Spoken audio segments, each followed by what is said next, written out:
All right, welcome to the inaugural episode of the Military Money Manual podcast. I'm Spencer. I'm Jamie. And I am the owner, operator, writer of the Military Money Manual website. That's militarymoneymanual.com. I'm investing for financial independence by age 40, and I'm an Air Force officer with no kids. That's a little bit about my background. I'm also an Air Force officer. I have 3 kids, and mostly just here because I'm Spencer's friend and fellow travel enthusiast, fellow personal finance enthusiast. And we're just here to talk a little bit today about what we've learned over the years. So this podcast is mostly designed for people who are in the military, whether you're enlisted, officer, a military spouse. And if you don't know how to invest, you've never learned how to invest, if you're looking for a financial coach or a goal to work towards, that's kind of why we started this podcast. Is we've had a lot of conversations about personal finance in the military, about travel hacking, and we just want to share some of the things that we've learned over the years with you. So 3 topics we want to talk about today: emergency funds, and Jamie had a recent experience where you had to use an emergency fund, and that kind of sucked. And we're going to talk a little bit about travel hacking. And if you want to learn more about that, I've got a whole course set up on my website. And then I've also got a book coming out later this year. So yeah, which I've gotten to see a preview of. It's pretty good. I'm excited for it to come out. Thank you for that. So speaking of emergency funds, Jamie, you recently had your, was it 2-year-old Honda? It was a 2016, so almost 5 years old. And it was giving me some issues, very kind of electrical car, and so it was beyond my capability to repair myself. Took it to the dealership. They basically couldn't find anything wrong and said it was more nuisance faults, basically. Finally got fed up with it after 4 or maybe even 6 months of driving it with these issues. Found another local dealership that had good reviews online, a repair center, not a dealership, sorry. And they found a whole slew of stuff that was wrong with it, including a Honda service bulletin of how to fix it. Long story short, it was about $2,100 worth of stuff, which when I first entered the military as a second lieutenant, that would have been a significant emotional event. Yeah. And we talked about it even of how it seemed like a significant emotional event to me, but in the grand scheme of things, really wasn't. Because we've saved up for about 5 months of our expenses in our emergency fund, so we were able to just pay for that bill. And after a couple weeks, the emotional sting of paying $2,100 to get your car fixed was pretty much gone. Yeah. So that was kind of a neat example of one thing I wish we had the capability to do when we were a little bit younger, newlyweds with no kids, or when we only had 1 kid. And it just takes a little bit of time and a little bit of deliberate planning and being intentional with your budget and your spending to make something like that happen. Did you have an emergency fund like right when you got into the military, or did you what kind of? Yeah, so I think... when did you start saving for one? Probably my first year or maybe second year in the military, I started following more of like the Dave Ramsey plan of building up a small emergency fund, paying off all your debt aggressively, and then building up a bigger emergency fund, and then going into long-term savings like college and house and stuff like that. When we first got married, my wife and I were more than $100,000 in debt. It was about 107 or so. I went back and looked it up a couple months ago. Yeah. Of course, I have lots of spreadsheets archived on it. But it was, both of us had a USA Career Starter loan, which you talk about in your book and on your website. We had a car loan. We had lots of student loans for my wife, and she also had some credit card debt. That was from before we got married, but we were obviously tackling it as a team at that point. So about 107 or so, and we were able to pay that off in about 24 months total, which was super aggressive. But that basically is how we started down the path towards financial independence or financial freedom or financial peace, depending on which program you're talking about. Yeah. It's that's pretty good. $100,000 in 24 months. That's probably a whole nother episode right there. Yeah. Because my wife and I, when we got married, had about $110,000 between the two of us, and we paid it off, and it took us 4 years.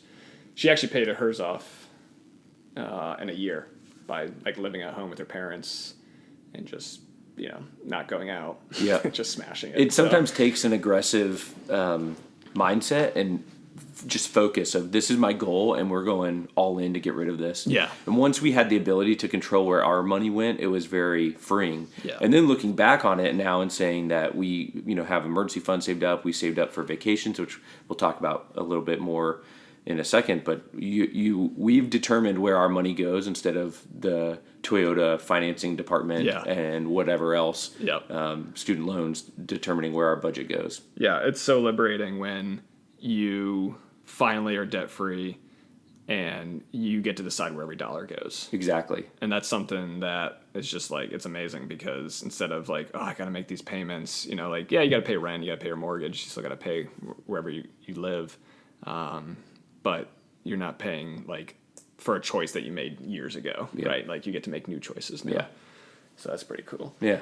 One article that we read recently was about how 39% of Americans, I think it's probably either higher in the military, just anecdotally, but 39% of Americans can't come up with $400 in an emergency. And to me, that's just insane. Like $400 is not that much money. Even if you're just got in the military and, fresh out of boot camp or whatever, like your expenses are nothing. Yeah. Even for junior enlisted, they should, and typically I think it's just someone's never showed them. Yeah. I don't want to give away too much of your book, but one of the section talks about like none of my commanders, none of my supervisors, nowhere in tech school or in basic training or in ROTC or whatever training you go through to get in the military, no one talks about this. And their course is available at the Airman Family Readiness Center or Military Family Support Center and things like that.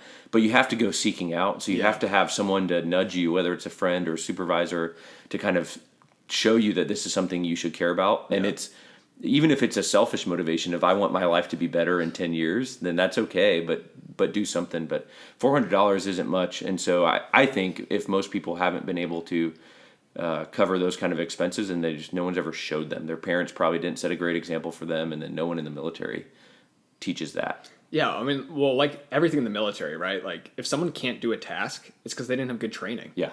So like it's the same thing in finances, right? Like if no one shows you how to do it, or no one shows you like, hey, you can't spend your entire paycheck, or even worse, like you can't be a paycheck behind where you're just covering next month's credit card statement, which was kind of like where I was when I was a second lieutenant. And then I got married and my wife showed me how that was really stupid. But you're not alone. I mean, and the situation that we both came into marriage with as, getting real money for the first time, both of us being married relatively young compared to some of our friends, and then both of us coming with debt into the marriage, and then next thing you know, as a couple, you have more than $100,000 student loan, and the average for the new couple in America is, I would have to look up the article, but 60 or 70 grand, I think, is the average for a newlywed couple. Yeah. And so the large majority of couples starting off in the hole like that is just not good. So getting out of debt early and quickly and aggressively or intentionally allows you to have an emergency fund and cover some of the expenses that pop up, because life happens. It will happen. Yeah. Yeah.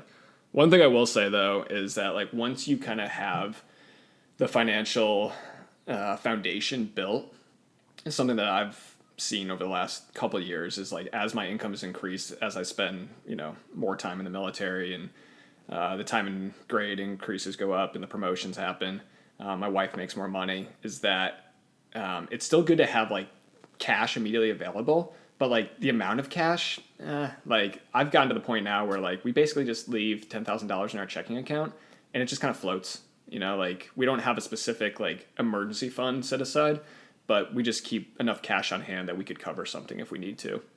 But between all the credit cards we have, like we would be able to, if there was a $2,000 auto bill, we'd be able to cover it with a credit card and then find the money within the next month or so. Yeah. So it's a little more precarious of a situation, and I definitely don't recommend that if you're just starting out. Like when I first was starting out, like the $1,000 emergency fund and then building it up to where it covered 2-3 months of expenses was essential to like getting out of debt, building the financial foundation, and then like rapidly accelerating the road to financial freedom. Yeah. I think one of the hard parts is there's so many things, whether it's investing in the TSP or whatever the options are. How do I get out of debt? How do I save for retirement? How do I open a Roth IRA? Whatever it is, just do something. Just move in some direction that's going to point you in the right direction as you're making progress little by little. Yeah. Instead of getting just frozen with the amount of potential options. Just pick one and start doing something. So, like you said, analysis paralysis. Yeah. But like you said, probably relying on a credit card better as your net worth, you goes up a little bit and you have a little bit more cash flow sitting around.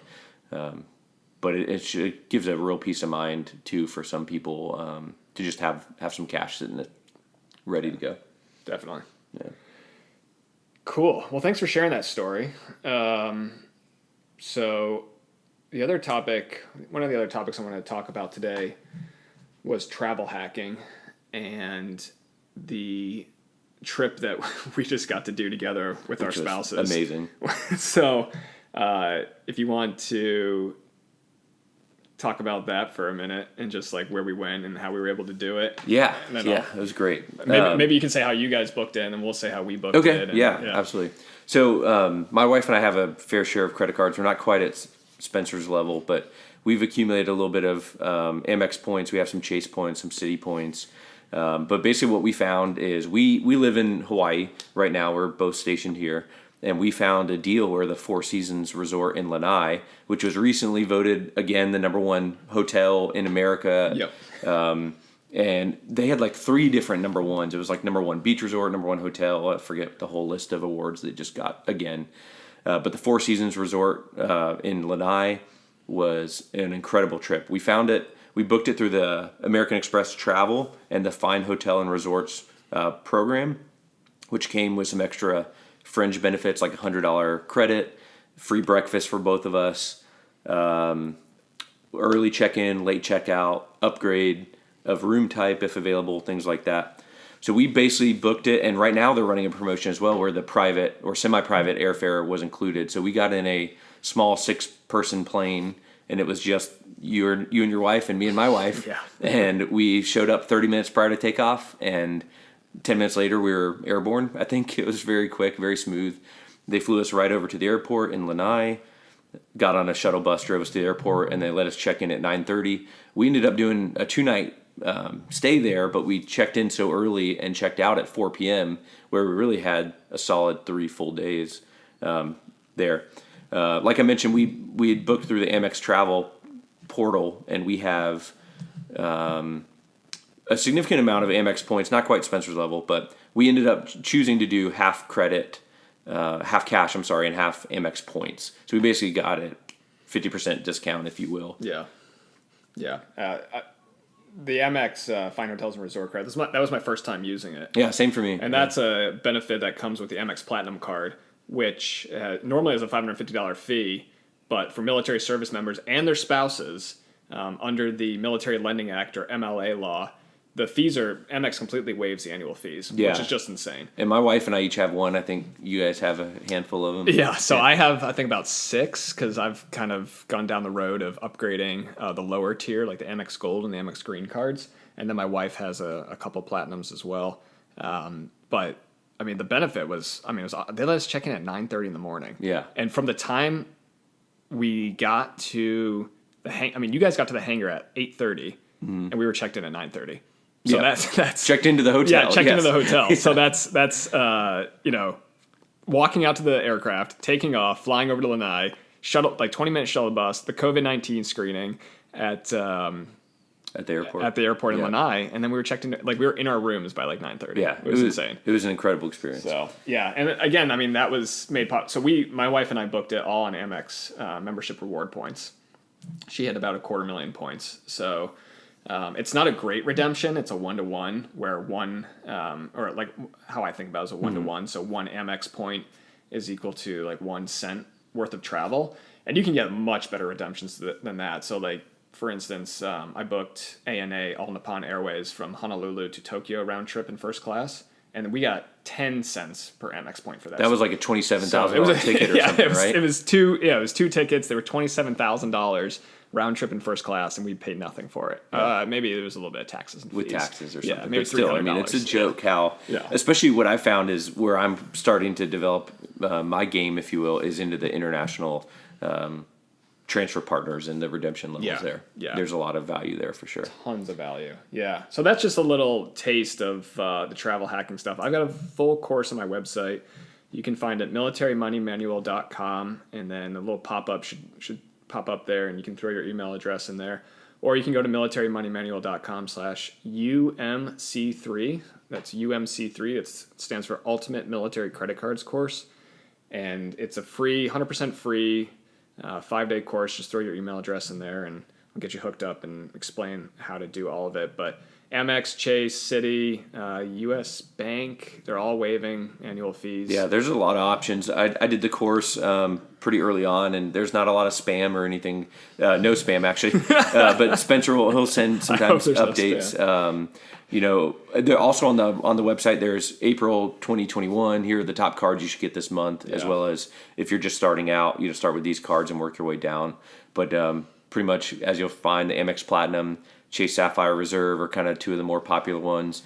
That one in particular we love. We're getting ready to PCS this summer, and it just has a $300 travel credit. So whatever we spend for $300 travel related is just straight reimbursed. It's just gone off our bill. Yeah. So between that and our Hilton credit we're going to use, we have a lot, and that could be a whole nother episode too, talking about the travel hacking of our move this summer.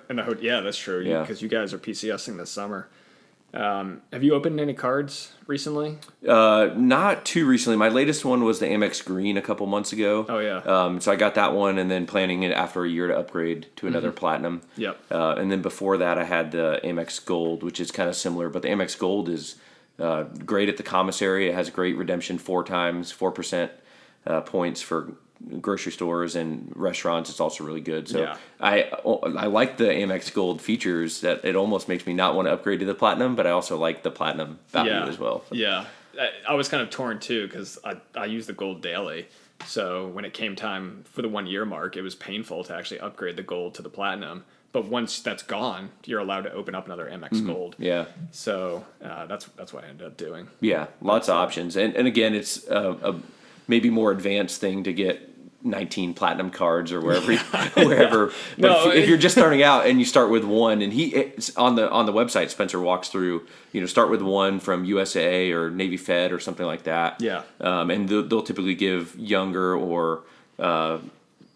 service members a lower credit card, but they'll let them open it. And you might need that to kind of start out, and then eventually you'll be ready for Amex Platinum level. Yeah, the biggest thing is never take on debt to build a credit score. Yeah. You don't need to do it. It's not worth it. It's not worth it. Just all you need to do is Navy Federal, USA, any of the military-friendly banks, open up one of their lowest tier, no annual fee cards. Don't pay. Yeah. Use it a couple times a month. Pay it off immediately. Just put gas and groceries on it. Pay it off immediately, and then 6 months later you'll have a 700, 720 credit score. And you'll be eligible to open up the Amex Platinum and Chase Sapphire Reserve and all the top tier cards. Yeah. So that's and I explain all that in my course, but that's the easiest way to. We could talk about the card options all day. Oh yeah. I think we'll have a whole episode. Maybe we'll just walk through our wallets or something. Yeah. So right now my wife we're about ready to open up a couple spots on her Chase 524 limit, which Spencer can explain in a second. So we're kind of holding another month for 2 spots to open up for her. Yeah. So we have some options. I think we might go with another Hilton or maybe a Hyatt card from Chase for her. I have that one and like it a lot. Yeah, the hotel credit cards I think are really undervalued by people, because you get the free annual night and you don't pay the annual fee. Yeah. So, right now my wife and I are, especially with COVID, where they just kept extending the free annual nights, we're sitting on maybe 7 or 8 free annual nights between Hilton, Marriott, Hyatt, and IHG. And it's hard to spend them. So, what are you going to do? Yeah, it's like we can't travel that much. I can't take leave that much. One of the things I love about the free night certificates, too, is if you go to a hotel that has a resort fee, they don't charge you the resort fee or the taxes that come with staying there. So, for example, the Embassy Suites in downtown Waikiki is $40 a night for resort fee. And so you go there with your thing, and you're good. Yeah. Like nothing. Yeah. There's no extra cost there other than what you spend on food and whatnot. But yeah. We can talk all day about that one. Yeah, we'll definitely have a whole episode about that.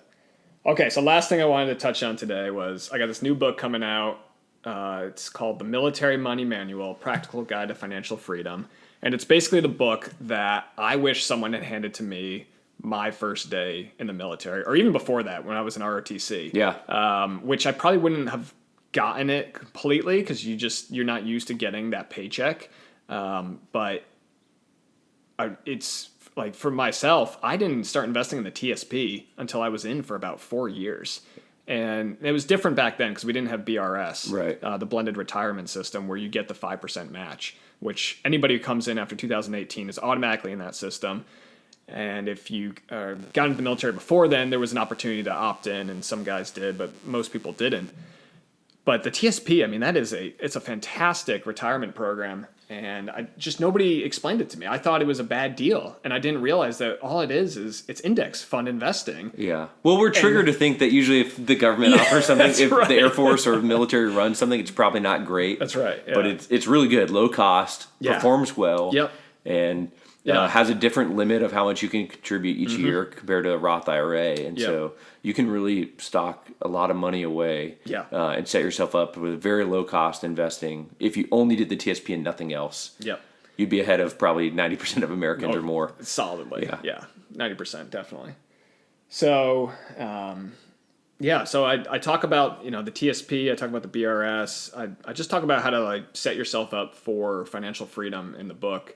We're targeting late summer 2021 for the book coming out, and I'll have more details on that as we get closer. But Jamie was a beta reader, so thank you for going through all my my edits, and I know it was a little painful with some of my prose, but it's a really good book, and like you said, I think people will benefit from it, and even not just people in their first year in the military. It's just someone who maybe hasn't gotten started yet. No one showed them, so they don't necessarily need to be the 19-year-old or the 21-year-old or a brand new second lieutenant or a brand new private or airman. It's just if you don't have a plan for your money and what your future is going to look like, then the book will have some steps. Very easy to read. Not that many pages. No, do you know the final count? I think it's going to be under 100. Yeah, it's a pretty quick read, even with going through and making suggestions and stuff as a beta reader right now. Yeah, so I've intentionally tried to keep it short and sweet and to the point. Like, I don't assume you know anything, so you can pick it up and read it. If you just got in the military, you don't know anything. And then if you want to know more, I'll have endnotes in the back, and you can dive into all the studies and all the background information that went into actually writing the book. But I didn't want to get it bogged down with a lot of notes and everything, and so I just try to keep it as simple as possible. And then, like I said, it's the book that I wish someone had handed me. And if you look out there, there's really only maybe 2 or 3. I know there's Doug Nordman's Military Guide to Financial Independence and Military Retirement. He wrote that about a decade ago now. And then there's a few other ones out there on Amazon, but there's not many for sure. And do you know what format the book is? Is it only going to be like an ebook, or is it like a ghetto PDF you're downloading from some .net? Yeah, exactly. So no, I've actually I've hired an editor, and we're going to be self-publishing through her publishing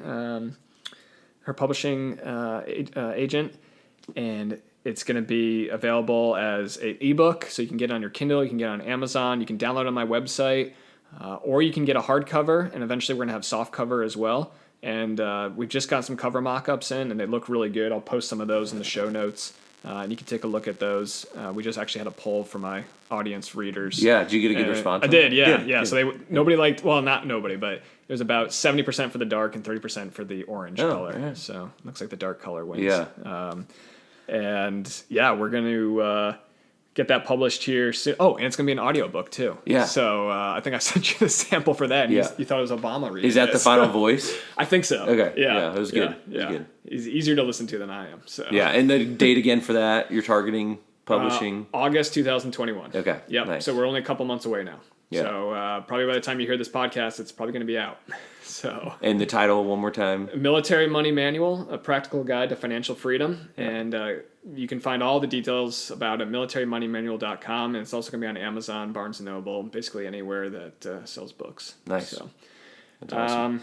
Well, Jamie, I think this went pretty well. Yeah. So, I think we did okay for some amateurs. Yeah.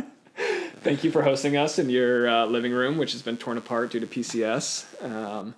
But all the show notes and stuff will be on militarymoneymanual.com/podcast. And other than that, I think we can wrap it up unless you have anything else to add. No, just remember, start something. Just move in a positive direction, little by little. That's right.